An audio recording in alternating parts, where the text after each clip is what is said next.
You're watching We Heart Therapy. I'm Dr. Anabelle Bugatti, licensed marriage and family therapist and certified EFT therapist and supervisor.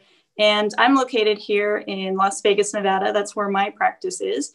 And I'm so excited to welcome to our show. We have a sexpert with us. Yes, I said a sexpert, a sex expert.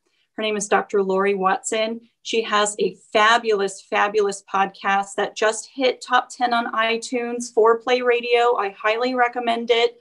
She's written books. She's an ASEX certified sex therapist as well. So she knows her sex, kind of like the new age Carrie Bradshaw. So we're so excited just to have her on our show today. And basically, let's talk about sex. That's what we're talking about today, is talking about sex and why talking about sex is so uncomfortable for some people. Thank you so much, Laurie, for being on our show. Woohoo! Let's talk about sex, baby. Let's talk about sex. Yeah, that famous song, right? Right. Yeah, it's always fun. It's always fun to talk about sex. Yeah. So as a couples therapist, and you let me know, because you also work with couples and as a sex expert, one of the very common occurrences that I find with my couples is that they don't talk about sex. They don't know how to talk about sex. And they grew up in homes where they were not taught to talk about sex. A lot of them learned about sex from friends. I myself grew up in a home, very religious background where, it was really frowned upon. So, what have you seen, Laurie, from the people you work with? You're right. I mean, about 80% of couples have sex and are not talking about it. They don't have language for it. They haven't been taught a way to do it.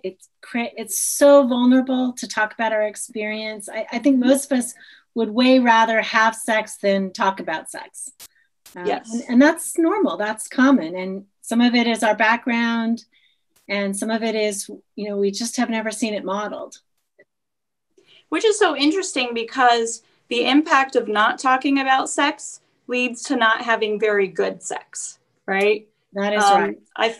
I find so many couples, when you start to ask about their sex life, it's like, we have sex. One person may enjoy it more, but the other person maybe just goes along, but they don't really get much out of it, which I find is a common occurrence as to why couples' sex life isn't so satisfying. And part of that is because they don't know how to talk about it. They were taught that it was dirty, or, growing up in the church, there was a lot of shame around talking about sex.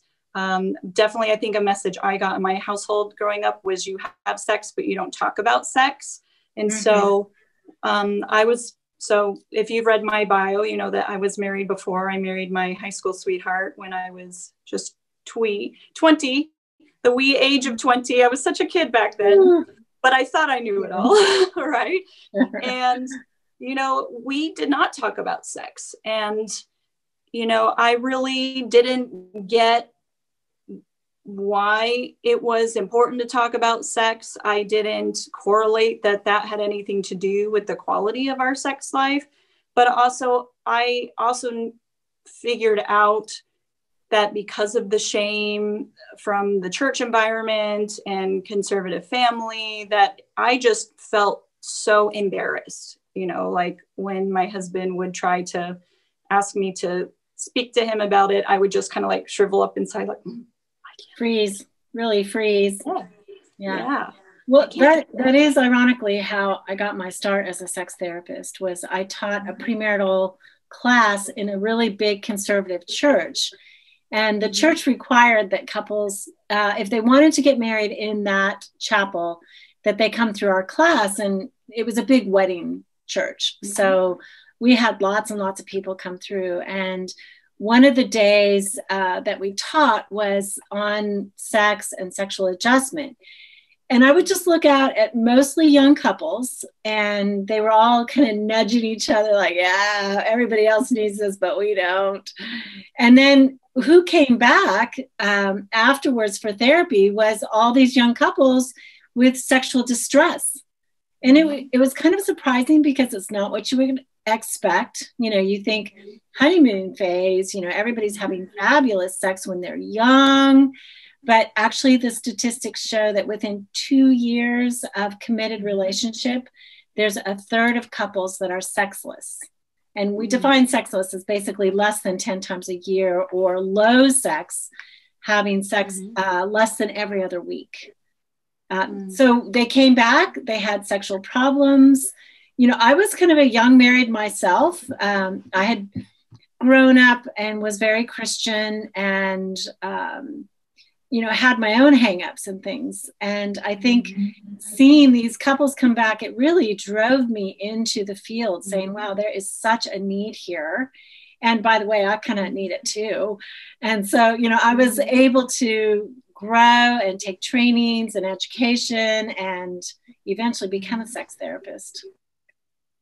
Yeah. It's so interesting that you say that. You know, I also grew up in a good Christian household, but very much, you know, I think my mom tried to talk about sex sometimes, which was so interesting because it was also shadowed against these very, very strong, explicit messages around, you know, it kind of seemed like sex was bad unless you were married. You shouldn't be talking about it. So it just felt like, you know, you want to talk about it, but you're simultaneously telling me I shouldn't talk about it. And I mean, it was so uncomfortable that I couldn't even say the word in front of my family, right? That's how much shame. I was like, ew, no. Yeah. And, you know, getting into my first marriage, you know, our sex life wasn't, you know, I thought, so at the age of 22, I thought there was something wrong with me because I didn't want to have sex. I was like, I'm young, I'm healthy, something's wrong. I didn't even correlate it to any relational issues, but I also couldn't talk about it. And it wasn't until that marriage ended and I had a experience with another partner. I kind of consider it my awakening experience, where he kind of taught me in a very safe kind of way, it's okay to talk about sex. I had no idea that that was even a thing that couples did. And it was just interesting because he started to talk to me about it. And then I was like, oh, that's weird. Like, no. And he could totally see me just sort of, yeah. He saw me going in my shell. Yeah, his freedom kind of set a model for you of how do you talk about it. That's nice. Yeah. I think he removed that stigma. He was like, he made it sound like it was more weird that I wasn't talking about sex. He was like, well, how did your husband know what you wanted? Or, you know, like what worked for you guys? And I was like, I don't know. He didn't. Like, I guess we just did it. And, you know, I don't know. And I think not talking about it also creates this lack of openness in the bedroom. You know, you hear this, like, we got to turn the lights off.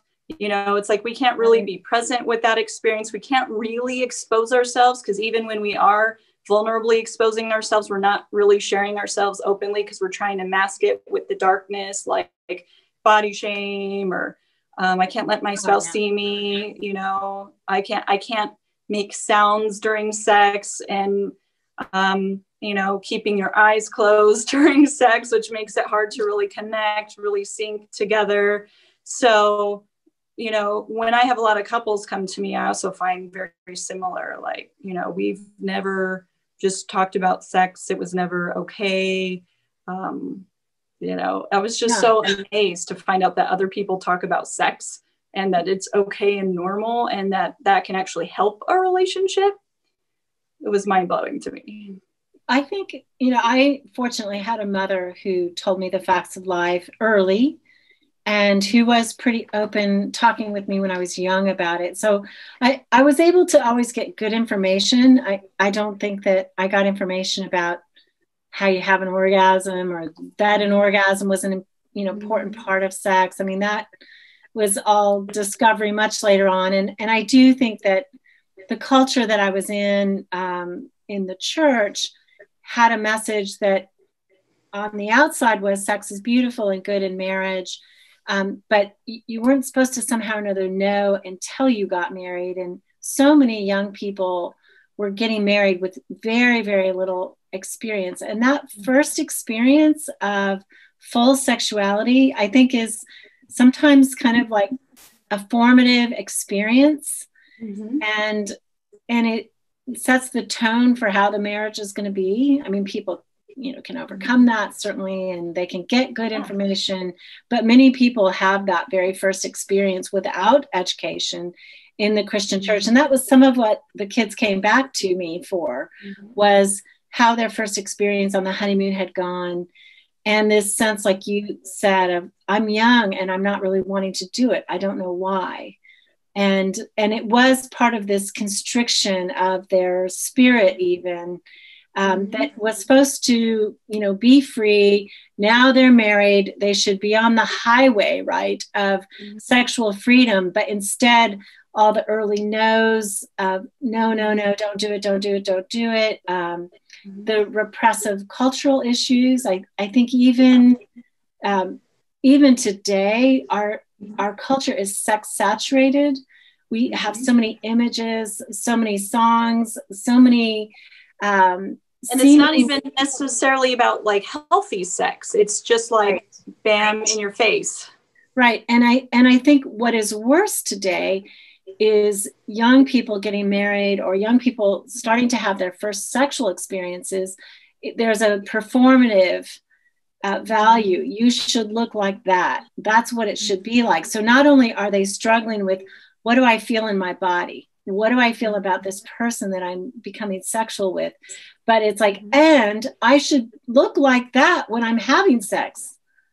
So it's really harder, I think, today than it ever was. Or our first time should be like that. And if it's not, then, sex sucks. And, I don't want to do that. We're not sexually compatible. Right. And, sex is, it takes a little work and it takes an adjustment.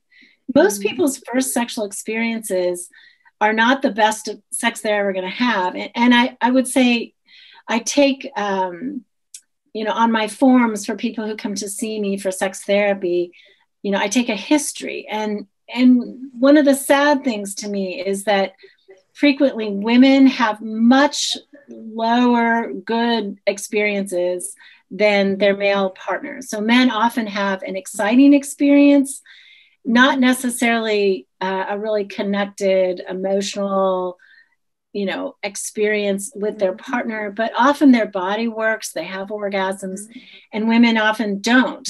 They don't have orgasms. They don't necessarily have a great experience. There's often pain. Sometimes, they're discharging their virginity in a drunk party. So they really don't have a connection with their partner. Sometimes I get really good histories where they say, I was with my first boyfriend. We had waited 6 months to have sex and it was lovely. I mean, still usually not orgasmic for her, but she has a positive experience. Mm-hmm. Yeah, I find that very common too. You hear the front seat of the car kind of experience. And these are people who, again, aren't given that environment to talk about it. So they feel like they've got to run off into the desert somewhere just to kind of experiment and see what all the talk is about. It's a lot of my. That's right. You're in the desert. You're in the desert. Yeah, I'm in the desert or maybe the woods somewhere. You see the horror movies. They're going out, and then of course they're the first ones that get it. Yeah. See, I watch too much TV, but a lot of my clients have said that their first time was more like, we just want to see what all the talk is about. What's the big deal? When I was in school, we definitely knew who was having sex, and it was certainly, frowned upon. But, again, it's like people joked about sex, but they didn't really talk about sex. And what's so interesting is I find, it's so interesting that you even did like a sex class in church, which boggles my mind because I've never heard of any churches doing that. I'm glad that they're doing it because I think it's so necessary. And I wish that we had something like that. But I also find that there's still a lot of mixed messages. It's like sex is okay once you're married. But again, they're still not talking about sex. They're still saying it's not okay to talk about sex. Whatever happens is behind closed doors. They don't give you an instruction manual to how to have good sex when you're married. They still don't even say it's okay to talk about sex. They just say, now that it's okay by the church, go and be blessed and have a fruitful sex life, but they just don't, just don't talk about it here. We don't need to hear about it, what happens behind closed doors. So it's like, you're allowed to have it. It's supposed to be satisfying, but they're still not telling us, and there's still even a lot of strong message around that the role of sex is for procreation and not necessarily for enjoyment, that enjoyment is sinful. So if you're not allowed to enjoy it, then why would you communicate and say, could you do this a little bit differently? Or that hurts me, or I really like this. How could you get over those things and learn to talk about it? And I think that what you're saying is many young people who are in the church community are still looking for a voice of instruction about marriage and about sexual intimacy in marriage, and kind of the absence of instruction. They're bewildered, they're lost, they don't know where to turn. And it is really confusing about how do you build a sexual relationship when you have no idea how to do it. I mean, all of us, I think, take in our parents' experience in their marriage, whoever our parents may be. And I often say that their triumph or their tragedy of their romantic life, I mean, certainly we don't witness our parents in the bedroom, but we have that feeling of whether or not they have accidentally walked in. Unless you're completely traumatized and accidentally walked in. But, we take in whether or not there's heat between our parents, whether or not there's chemistry, and how they kind of shyly, slyly, the innuendos, how they talk about it. And I think secondarily, the church community is also kind of this surrogate parenting voice for young people who are coming up and, early married. I mean, there's often early married Sunday schools, trying to help and teach people how to be married. And there is this absence of good steps. What should you do? How do you make sex rich? How do you build on it? And the fact that you have to build on it, the fact that this is not so interesting, natural. Right. But what's so interesting is, and actually my pastor did, the pastor at my church that I attend as an adult has talked about sex. And I'm so glad he's talked about masturbation, all these kinds of things. First time I ever heard these things talked about in church. And I'm like, amen. Finally, like you're, because if you're not given the information, you're going to seek it in places that may not give you the best education. And what's interesting is that the Song of Solomon, which I've heard many churches conveniently just skip over, or they tell, I've had some of my religious couples, and, this isn't strictly pertained to just religious couples. I've had non-religious couples that certainly struggle to talk about sex as well, but I find it more common with the religious couples. But the Song of Solomon is all about sex. Like, it's about sex between a man and a woman. And I think that was sort of like God's attempt to give us some kind of a manual, like talk about enjoyment. But, again, with all the shame, it was like, no, we don't talk about that. We don't want to read the chapter. We don't want to, it was like the forbidden fruit. We don't want to tempt you with that. We don't want you thinking about it because, again, it's bad, it's evil, or shameful to be doing that. And so, you're right. They don't give really good instructions as to how to do this. When it's like, oh, you should just know how to do it naturally. And nobody really says that your first time, at least for a woman, is probably going to be painful. It's not going to measure up to your expectations. And I think back to the advice my own mom gave me the night before my wedding, and she just handed me a tube of lube. And her advice was, many honeymoons were ruined without this product. And that was it. And I was like, okay. Here's your sex education on the eve of your wedding. That's crazy. I think, certainly there is, lubricant really important. Of all the things she could have told you, even though it was last minute and very partial, it wasn't bad advice. I will say the Song of Solomon also has a lot of innuendo and reference to oral sex. I mean, it's very sensuous. And it really is. And I think people don't kind of know what to do with that, so they shy away from talking about it. So true. My church had some better instruction. I remember my pastor's wife said that giving a man oral sex was like worshiping at his altar. And it was very pro oral sex, or at least pro giving oral sex. I don't remember any commentary on receiving oral sex, but she was all about that. And there was good information kind of about that sex was supposed to be about pleasure, probably more so than I think some churches. But then after marriage, I think they didn't want to know. They didn't want to know about the sexual adjustment, and they certainly weren't quite open to talking about it. I did have Christian girlfriends who they were wide open, and really we talked about everything, and that was great. In fact, a couple of those girlfriends, one of them became a therapist, and I still am in contact with them, and they all laugh. They're like, Laurie, none of us are surprised you became a sex therapist because you always love to talk about it. It's so funny. It's so funny because I think, in our families, if we're taught that it's not okay to talk about it between ourselves, then why would we even assume that that's okay to talk about? Like, I think they just assume that, okay, now that you're married, that it's okay to talk about. It's like, no, both of us were taught you don't talk about it. So we come into our marriage and we don't talk about it. And right. With the girlfriends and stuff, I think that's so important.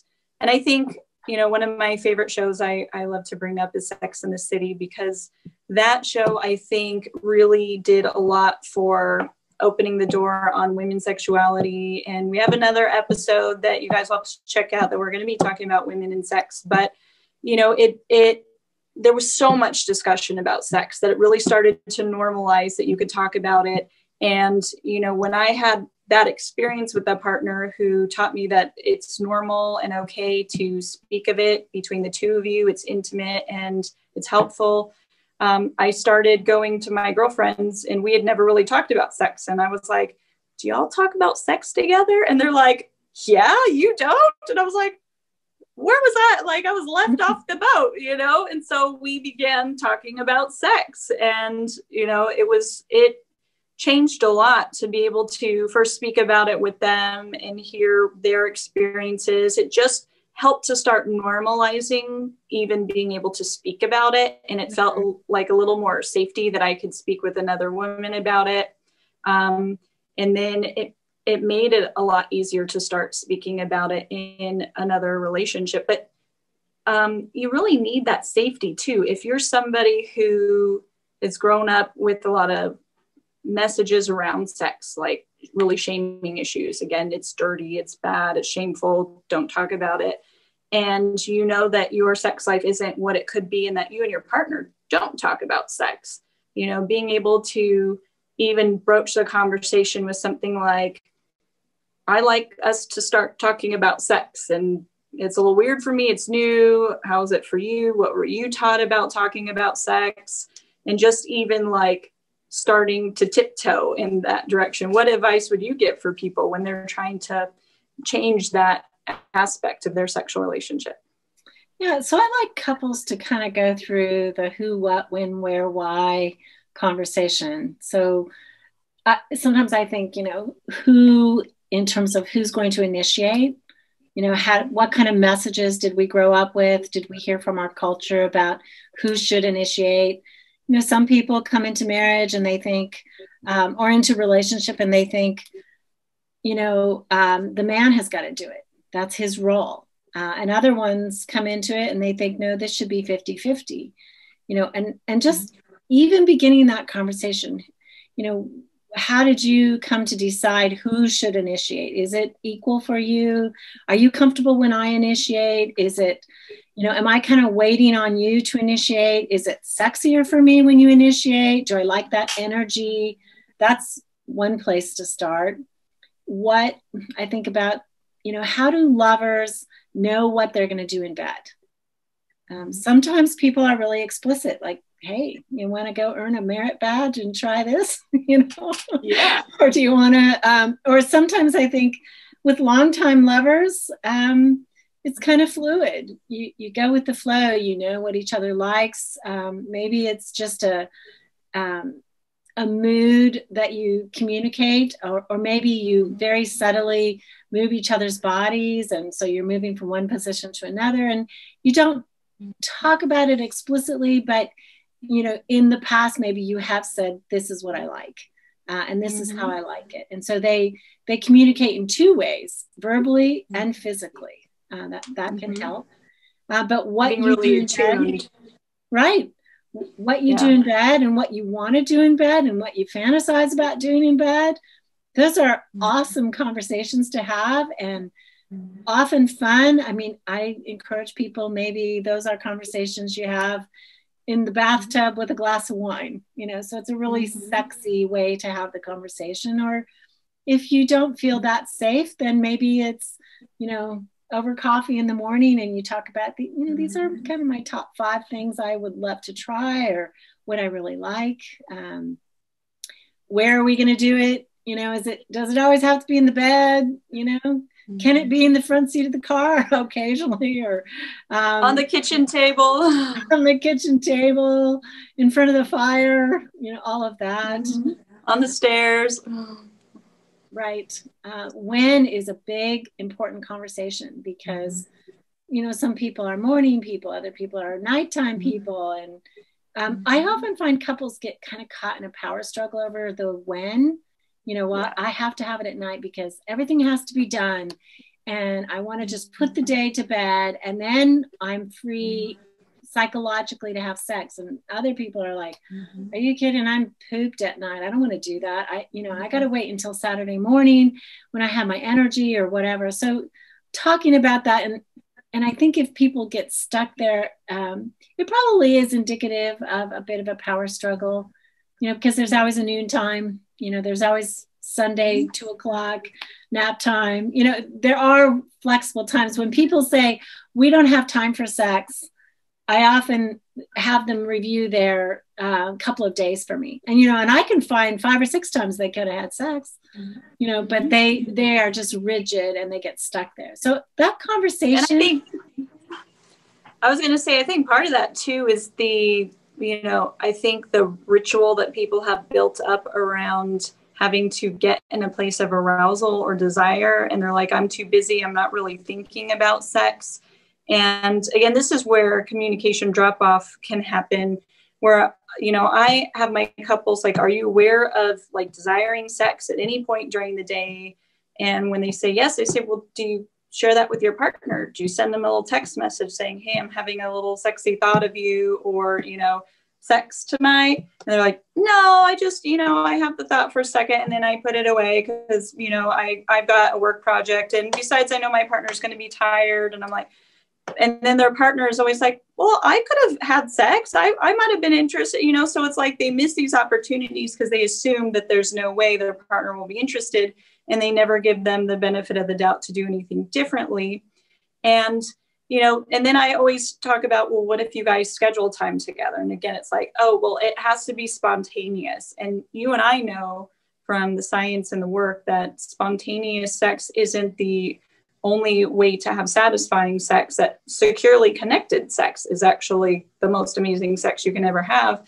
And, you know, but if you're both limited to, I can only have sex at night and I can only have sex during the morning, is that even really spontaneous either? So, I mean, you're kind of catching yourself up there, but, you know, when you can talk about it, you can also start thinking about it, which helps you start getting your mind psychologically, emotionally in the erotic zone, so that when you do get to that time, it's like, yeah, I'm excited, we're going to have sex, you know. But without that communication, without being able to talk about it, then we're not able to bridge that gap.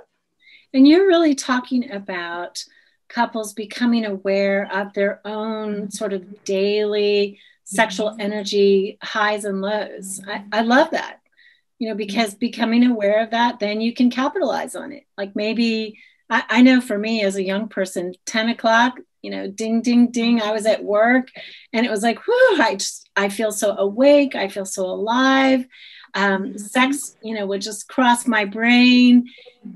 I wasn't necessarily with my husband, but, I was with him at 10 o'clock on Saturdays and Sundays, and just kind of learning that about yourself and then communicating that to your partner and saying, I love your idea. Send a quick text or a phone call or an email that lets your partner know, this is my sexual high right now, thinking about you. I mean, that's wonderful because it kind of stokes the fire, keeps it alive, makes people become aware of it. No, I think that's a great suggestion. What's interesting too, and again, where, being comfortable talking about sex is that, couples think the only way to have a sexual relationship is when they're having physical contact. Yet, even just sending a text message saying, hey, I'm having a sexy thought about you, even if so when couples aren't having the time for sex, then that means they're not having any kind of sexual connection. And, having that other forms, multiple ways of having sexual contact with your partner other than just in-person skin contact can also be a way to keep you guys sexually connected, even when you can't be physically connected. So if you're sending your partner a saucy or spicy little text during the day, then your partner can respond with, oh, really? Like, what are you thinking about? And you guys can have this fun little exchange sexting. We've all heard of sexting. And it's like, why can't we continue with that?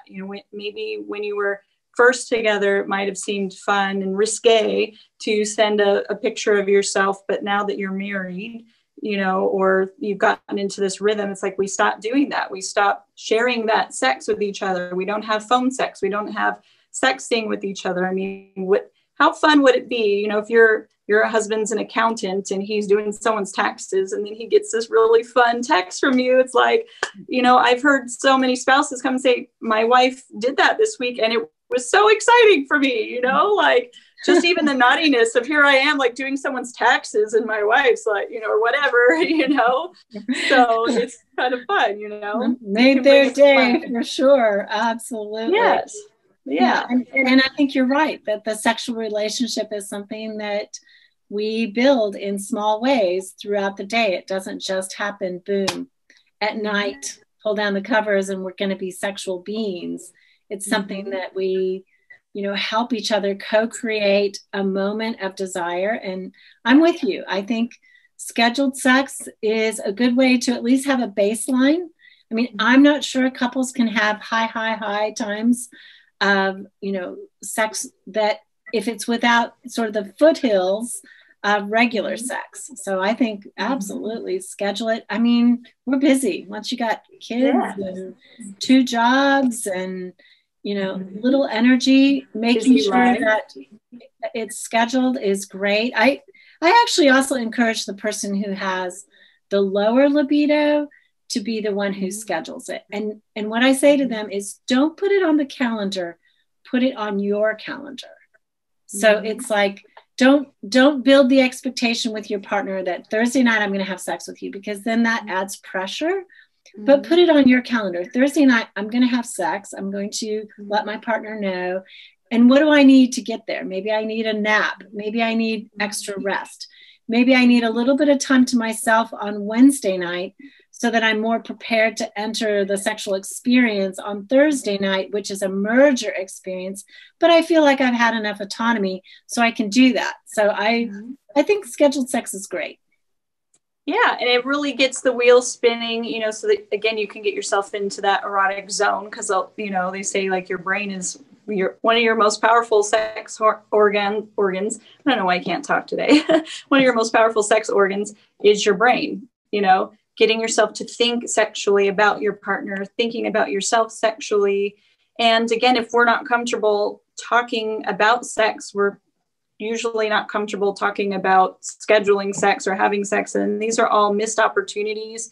We find out that our partner, if we're somebody who is a busy mom and we need certain things so that we can have less stress on our plate, so we can be in more of a sexual place, a lot of people miss out that their partner was actually willing to do some things for them to take it off their plate to help them get in that zone. You know, all of these things fall into the caverns if we're not even comfortable talking about sex. So, right.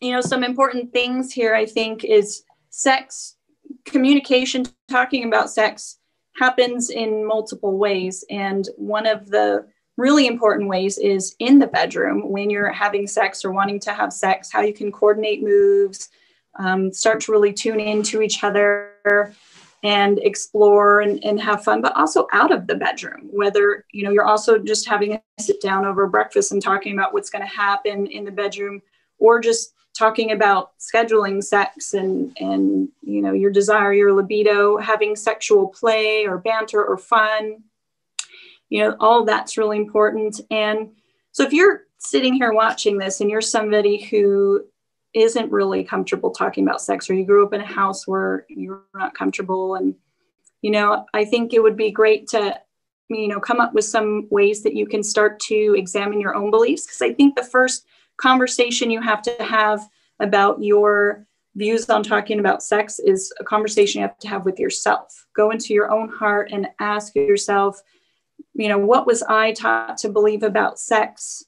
What is my move around sex now? Do I talk to my partner about sex? Can I sort of joke about sex, but I have a hard time really having intimate conversations about, you know, I really like this, or I don't like that, or could we do this, or what would you like? Those kinds of things.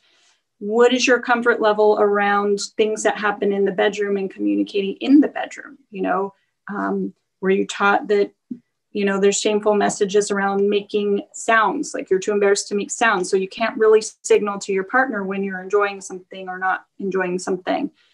Just really having that conversation inside, saying, how comfortable am I talking about sex, and where did this discomfort or comfort level come from? You know, what was my education, and what would it be like to start to ask my partner if it would be okay, if they think it would be delightful, or, you know, are they embarrassed about sex, or are they longing to talk about sex but also not knowing how to bring it up?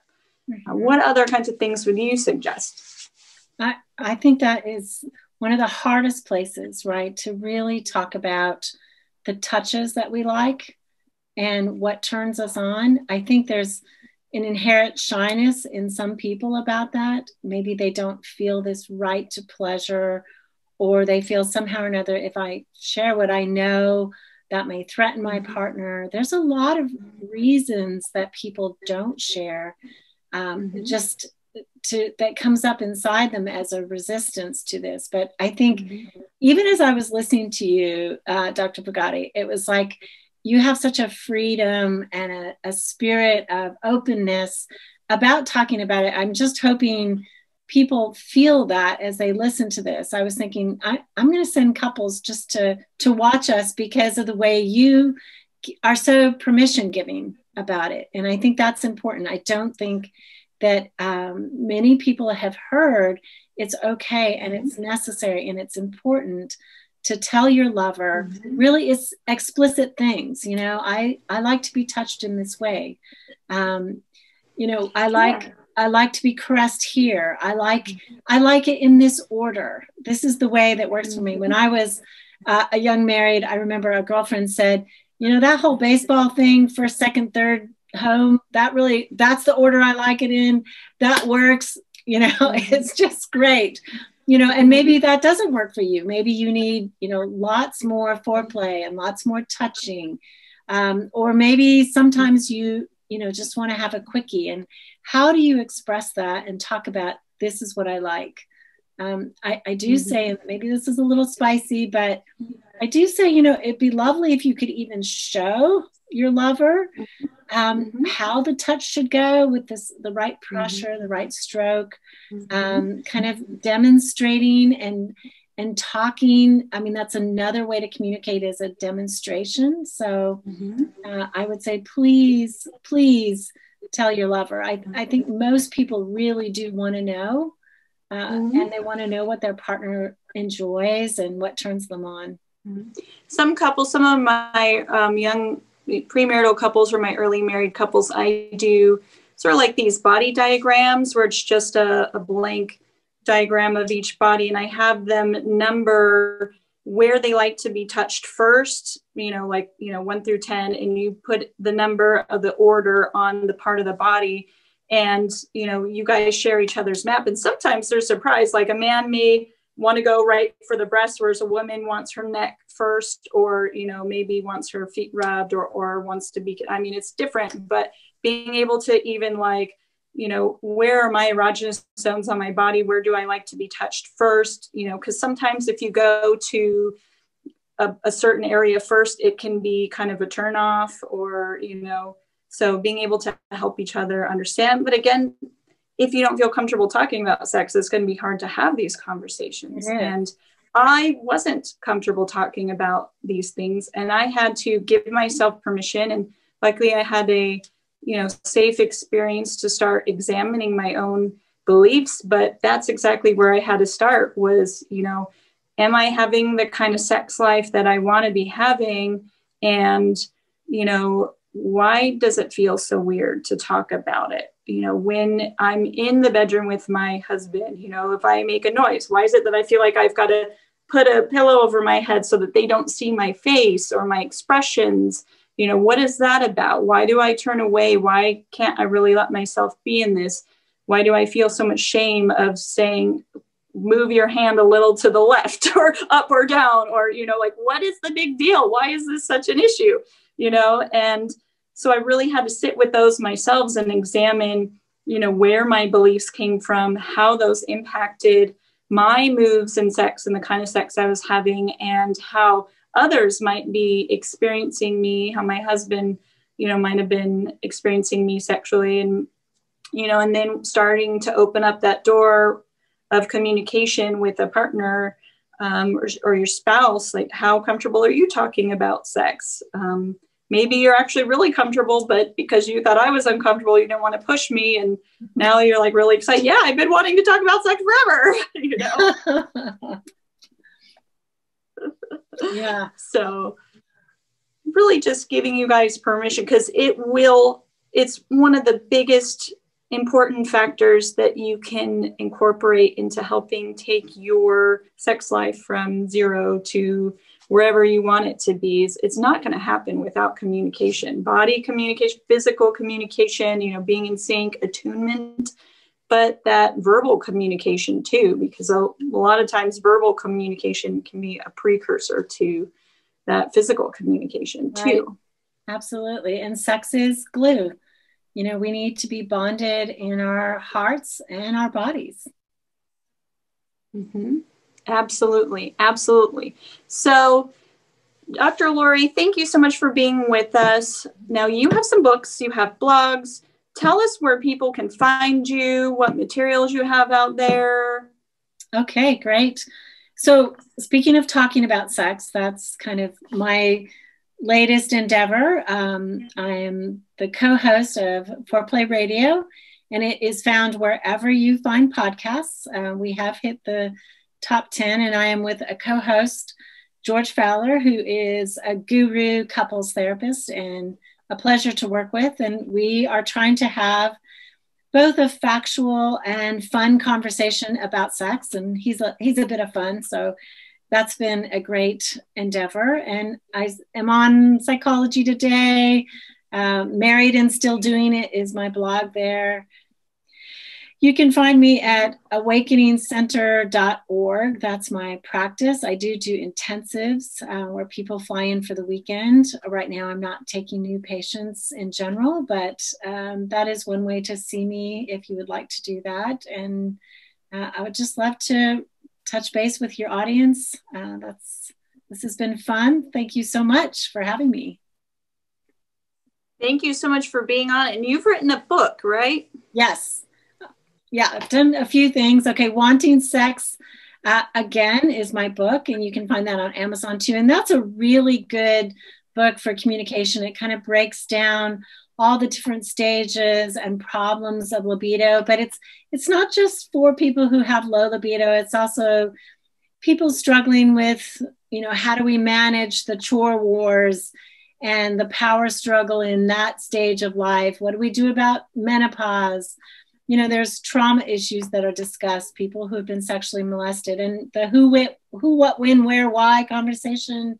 How do we get through talking to each other about oral sex? That's all in there as well. Wonderful. And so your book's available on Amazon. You can find Dr. Laurie Watson on Foreplay Radio, wherever you find podcasts. You can Google her, find links to her blogs on Psychology Today. She's written many articles. So make sure that you check her out, and definitely subscribe to her podcast. It is fabulous. And, you know, thank you again to our viewers for watching We Heart Therapy. We are also a podcast. And so wherever you find podcasts, you can also find the We Heart Therapy podcast. You can also follow me, Dr. Anabelle Bugatti, on Instagram and Facebook. And I have a book coming out as well in December. It's more geared towards therapists. It's about having relentless empathy for challenging and resistant clients. But I've had lots of non-therapists read it and give me their perspective, and they said they loved it and they got so much out of it. You don't have to be a therapist, but if you have a difficult person in your life, this book will definitely help you with how to shape a more tolerable connection with them. So check that out. You'll be able to find that on my website, drbugatti.com, or Amazon. And I just want to say thank you again, Dr. Laurie Watson, for being on our show. And thank you so much to our viewers. Make sure that you hit subscribe, because more videos are on the way.